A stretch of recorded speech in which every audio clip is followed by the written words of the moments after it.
Hey Sporties! Welcome back to our podcast, Unleash the Champion Within. I'm your host, Sean Clarence Patarata Monares.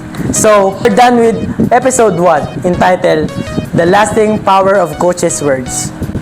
If you guys haven't watched it yet, just visit our Facebook page, our Spotify, and our YouTube channel. The links is on the comment section below.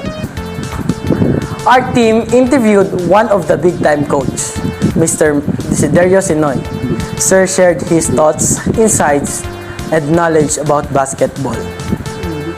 Upon hearing his story, in his elementary and high school, he has no interest in basketball, but eventually became a coach for those who want to be teach, and he went to different level of struggle, becoming and being a coach, a father and a teacher, but Sir managed through the techniques and dividing his time just to fulfill his responsibilities. And he mentioned that he's been on Pararong Pambansa 4 times and 6 times to SRAA. And let's admit that it's very challenging, so hard to reach that kind of level. So, salute to Sir Sinoy for being able to be teach and was encouraging his players to go hard at practice because it's different when you reach that kind of level. You gain a lot of friends and other opportunities that you won't want to miss. Sir Sinoy was enjoying being a coach and inspired by his old-time players who are now our professionals. Sir had this quote saying, "You enjoy the game, you play the game. Wherever you lose or just win, just be motivated." The first episode was very inspiring, but today's episode, we're doing it more. Because based on our title, we're now on episode 2, The Rising Star of Athlete's Life. We're interviewing a fierce competitor, a dedicated student, and a resilient individual. He's a first-year college student and coming from the Ramon Magsaysay. And he's from the San Vicente, Bangat, South Cotabato. He's now here in our studio. A handsome, berry-looking man. I bet you guys are excited. What are we waiting for? Sit back, relax, and enjoy, and learn basketball with us.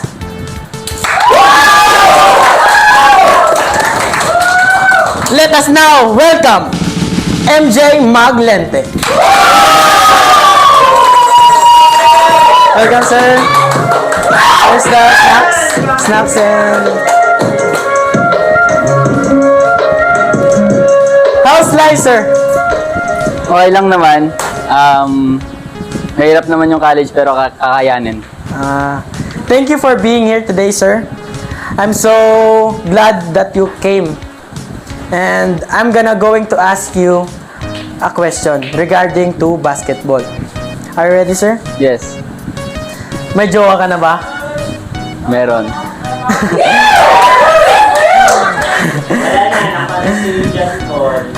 How many are you in your family, sir? Ako lang mag-isa, only child. Only child? Yes po. And what course do you take? I'm taking course Bachelor of Science in Tourism Management. How long have you been playing basketball? Explain it to us and we are going to listen. Nag-umpisa ako maglaro ng basketball nung when I was 3 years old. And natuto ako maglaro dahil sa influensya ng mga pinsan, then kuya, mga ganun. Tapos Then nung elementary din ako nag-try out ng basketball sa varsity ng San Vicente. Tapos I'm blessed din na nakuha ko nung tryout. Tapos hanggang kami doon, hanggang provincial meet ng elementary. Tapos nung senior high naman,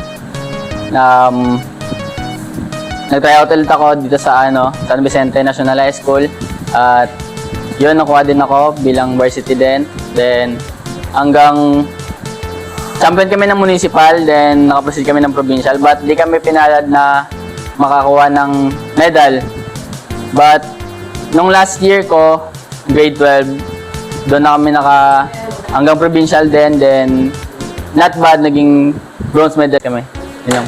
You said to your statement, sir, that your cousins and your kuyas teaches you to play. Opo. And that's so very inspiring, sir, to the listeners and And sir, in provincial meet, di ba you mentioned bronze medal kayo? Opo. Explain us why. Why nga bronze medal lang? Dahil hindi rin kasi madali yung kalaban namin. Lalo na yung nag-champion, yung CIT College.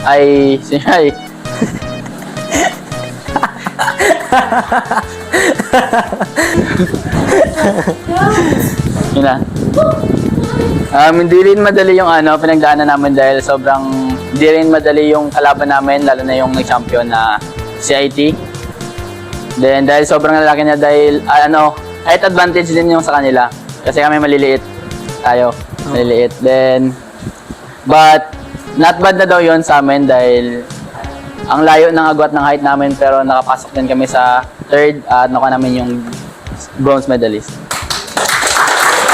Sa journey nyo sa provincial meet, sir, ano ba di ba si Sir Ron yung nyo? Opo.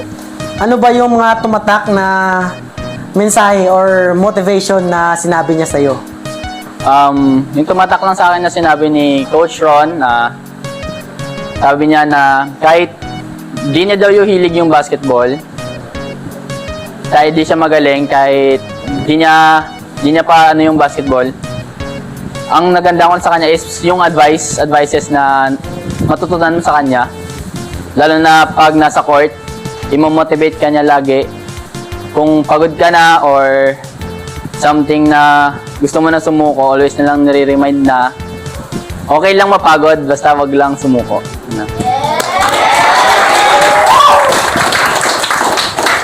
Another question, sir. How do you manage basketball practice and your study? Basketball tsaka yung pag-aaral is kailangan din nating i-balance dahil mas importante din yung pag-aaral, hindi lang yung basketball. Yung basketball nandyan lang yan, pero yung pag-aaral mahirap. Then, na-manage ko siya ng dahil half day lang naman yung practice saka yung pag-aaral. Every night lang naman kami nag-practice, 6 p.m. ganun lang. Then, di naman yun, dahil yung pasok is 7 to 11 lang. Yun lang. At sir, may naniniwala ka ba sa practice makes perfect? Yes, naniniwala ako sa practice makes perfect dahil wala namang nagsisimula sa magaling na agad. Nagsimula tayo mula sa gustong matuto, ganun. Then dahil kung wala kang practice, di ka hindi ka mag-improve. So kailangan natin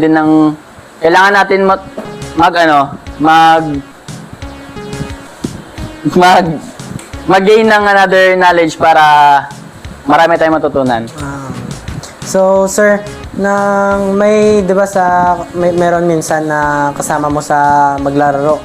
May minsan may masipag, Yes. minsan may tamad. How can you manage them? How can you manage them as a kuya? Because ikaw yung tinitingala ng mga baguhan ng mga player. Ikaw yung tinatanong kung ano ba yung masasabi mo sa kanila na, di ba, may tamad, may masipag. Yes. Anong masasabi mo sa kanila as a kuya? As a kuya naman, sinasabihan ko sila na normal lang naman sa practice nung mapagod. Then, pwede naman magpahinga. Meron namang water break pag may ganon. Tapos, sinasabi ko lang sa kanila na yung sinabi ko kanina, okay lang mapagod basta wag lang sumuko at keep grinding lang dahil practice makes perfect. Yun na. Who's your favorite NBA player? My favorite NBA player is LeBron James. Yes. Why, sir? Because for me, para sa akin siya yung tinuturi kong the GOAT sa larangan ng NBA. Kasi hindi naman basta-basta yung ginawa ni LeBron para makarating sa ganyang posisyon. Okay, sir. Now, what's your favorite basketball shoes? LeBron shoes. LeBron shoes? Yes. Why, sir? I know that you're a player. And I know that some shoes are not comfortable. Yes. But for you, LeBron is very comfortable, sir? Yes, para sa akin, komportable ako suotin yung sapatos ni LeBron. Hindi ako nasisikapan dahil okay naman yung Tuning? yes, ng shoes. Kaya mas gusto ko yung LeBron shoes.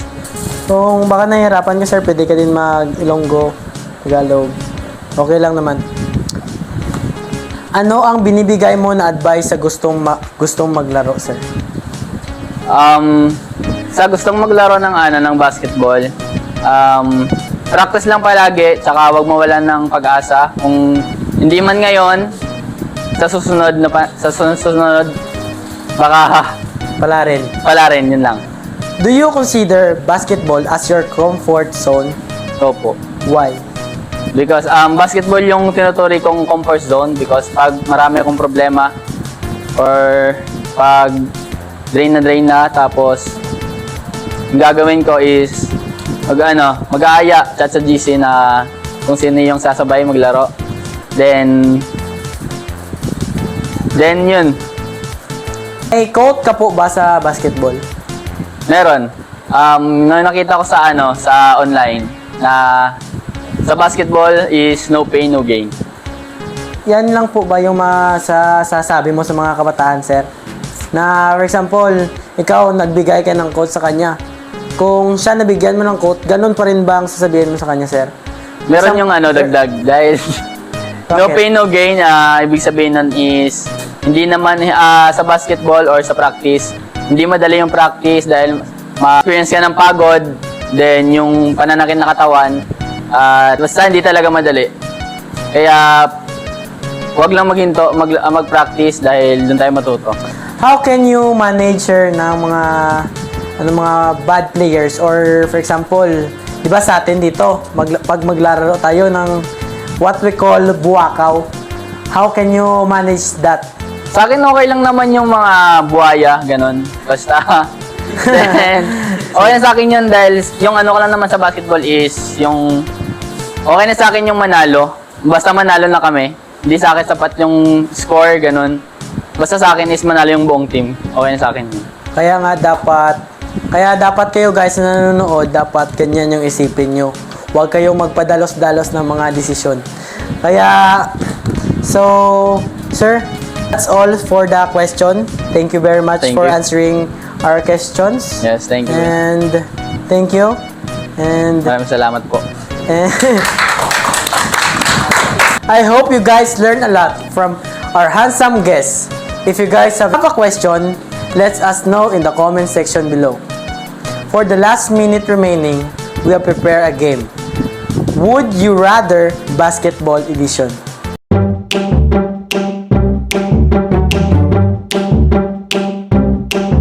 Are you ready, sir? Siguro. I swear it'll be fun. Thank you. And that's all. We're going to Japan. Ano? Buangit.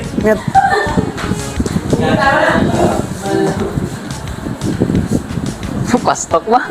Di bunda? Ready ka na, sir? Ready na. Kasi ang laro na to para sa mga gwapong basketball player. Game. Would you rather be known for your incredible defense or your amazing scoring ability? Depends Pensa. Would you rather have the perfect jump shot or a perfect layup? Perfect jump shot. Perfect jump shot. Would you rather be a star player on a losing team or a role player on a championship game? Siyempre, role player sa championship team. Would you rather play in a league with a lot of media attention or a league with less publicity? League, na maraming, media. Maraming media. Yes. Okay. Would you rather have a coach who yells at you a lot or a coach who is calm and collectible? Yung coach na na Stay still na parang di nagagalit yung gusto mo. yung nagagalit para syempre para marami kang matutunan. Yung nagagalit, gusto mo? Pangit naman yung coach na wala, tatayo-tayo lang ganun. Sa bagay. Pero hindi ka naman nasasakitan pag sinisigawan ka. Hindi naman ako nasasakitan. Kasi alam ko naman na 'di ba maraming player na pag sinisigawan nasasakitan sila ba?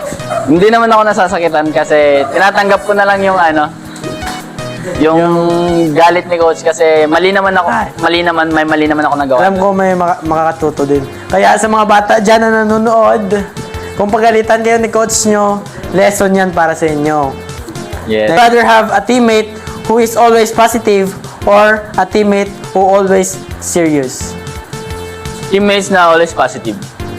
Yung for example na kahit tambak na ganun, nagmo-motivate pa rin na kaya ganun. Dahil hanggang may oras, may pag-asa. Habang bilog ang bola, may pag-asa. Dahil sige, okay na. Okay na? Pag oblong ang bola, may pag-asa. May pag-asa. Would you rather play in a league with a strong emphasis on academic or a league with more relaxed academic focus? League mo more relaxed academic. More relaxed? Why, sir? Ano to? More relaxed on academic focus. More relaxed on academic focus yung pinili mo. Why? More relaxed on academic focus or academic focus? Yes. Yun lang. Yun lang. Salamat. Would you rather have a teammate who is vocal, leader, or a teammate who leads by example through their actions? Vocal leader. Vocal leader. Yes. Why? Kasi mas masarap sa teammate yung kahit meron kayong coach, then sa loob ng court, meron din kayong vocal na nagsasabi sa inyo kung anong dapat gawin. Sasabihin kayo ng mga mali nyo, ganun. Would you rather be known for your clutch performance in big games or for your consistency and resilience through the season? Consistency. Consistency through the season? Yes. Would you rather have a coach who gives you a lot of freedom on the court or a coach who provides a detailed instruction and strategies? Yung coach na nagbibigay ng detalye sa bawat laro, then binibigyan ka ng mga strategy. Kasi doon ka mas matututo. Magbigay ka ng coach na ganyan. Kahit dalawa or tatlo. Hindi ko napapangalan. Hindi mo na papangalanan. Sige, okay lang. Ay, yung isa la lang. Oh, okay. Ay, isa la lang. Oh, sige, ikaw, okay.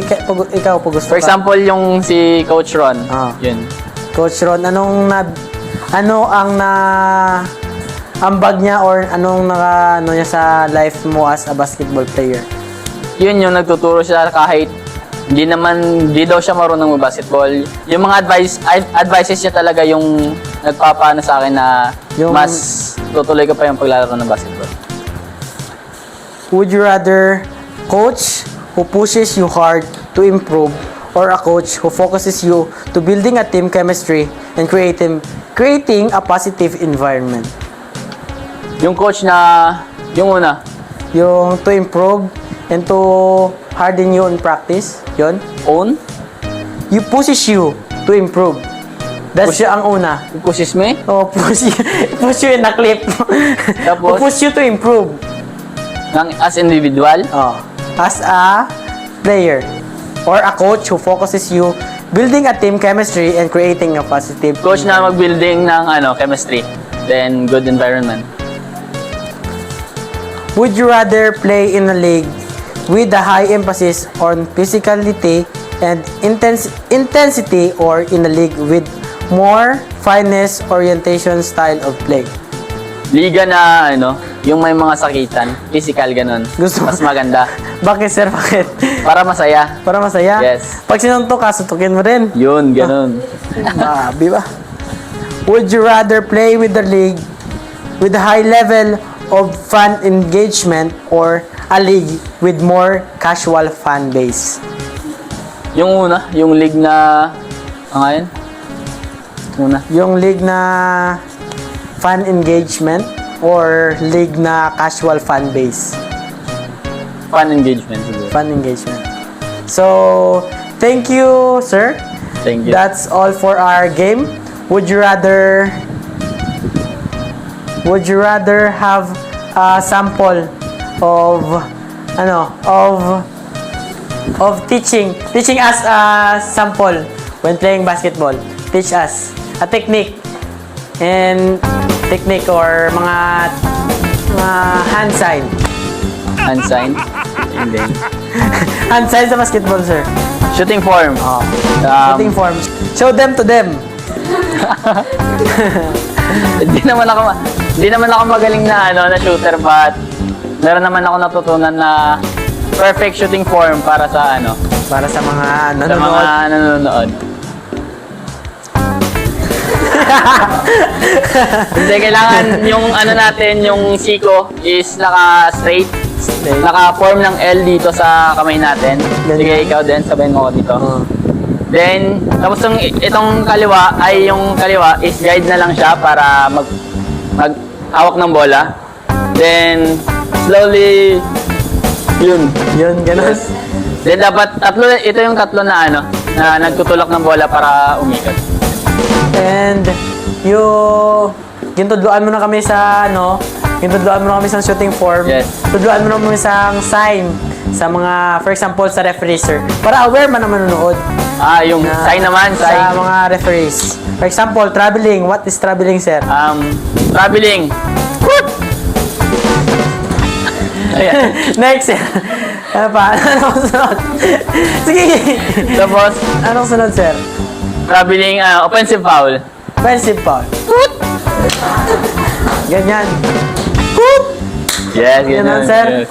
Ang foul, sir. Foul, like blocking foul. I heard, sir, kasi ako, di ba, naglaro din ako ng basketball. Na ang foul, maraming action. Pwede mo ipakita sa manonood, sir. Like, di ba, sinabi mo yung unang foul, offensive foul. Yes. May pushing foul, may handshake foul. Pakita mo sa kanila, sir, kung paano yung movement ng kamay ng mga referee. Yung blocking, ayaw mo na yung offensive foul. Ikaw kung anong gusto mo Sige, muna. tayo ka. Tayo? Yes. Okay.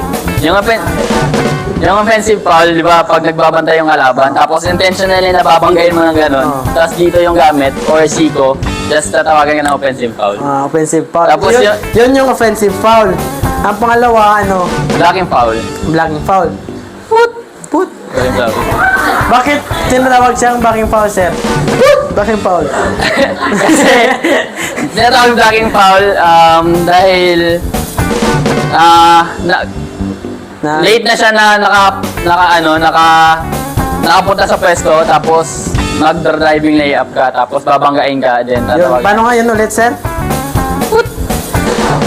Blocking foul. Blocking foul. Yung handshake foul, sir. Pag ganyan, for example, ako na ganito. Yes. Paano yung handshake foul na sinasabi nila? Ganito ako. Foul. Foul. Handshake foul, sir. Di ba ikaw? Di ba ganito ako? Yes. Sige, handshake foul, sir. Yung tatapiin niya yung bola. Oo. Handshake foul. Ay, ganito. Oh, sige, pwede ka na po, sir. At yung, sir, yung timeout, substitution. Yung timeout naman, dalawa kasi yung timeout, di ba? Pwede din ganito, then pwede din ganito. Sub, ganito. Pag Sub. Sige daw, sir. Sample. Timeout. Dapat matagal yung yung whistle niyan, Sige, ikaw. Tapos tatawag ng timeout ng kabilang team. Tapos, ang substitution po, Yung substitution, diba, dead ball, ganun. dead ball. Pwede kang tumawag ng substitution. Sige, mahaba din yung hindi, pito. lang, Short. short lang na kahit short na medyo Tapos yung Six. numbers agad ng Yung mga papasok. player pag pina-foul. Yes. At maraming salamat po sa senior mo sa amin at sa manunood. Maraming salamat din po. Naway naging inspirasyon ka sa bawat isa po, kuya. At sana padayon tatanan sa Yes. pagserbisyo sa San Vicente kag sa iban pang Kag maraming salamat po sa Thank you. dedication kag sa paglakat mo dre, sir. Walang problema. Ang certificate. Thank you po, sir. Certificate of recognition. Ay, thank you po. Pwede ba mag-shoutout? Oh, sige, mamaya na. Mamaya na. Picture muna tayo, sir. Baka may gusto ka ng shoutout, sir. Gusto ko lang batiin yung nanonood sa likod na si Kedval, saka si Kevin na Carabao. Yun lang. Saka yung Kuyas. Gusto ko batiin yung Kuyas, saka si Coach Ron. Yun lang. Pwede ka naman upo, sir. And this is the end for our podcast. If you enjoy, don't forget to like, subscribe, and share this video, especially to our YouTube channel and Spotify account. Until then, this is the Unleash the Champion within, reminding you to stay curious, stay inspired, and stay tuned. Bye! Bye!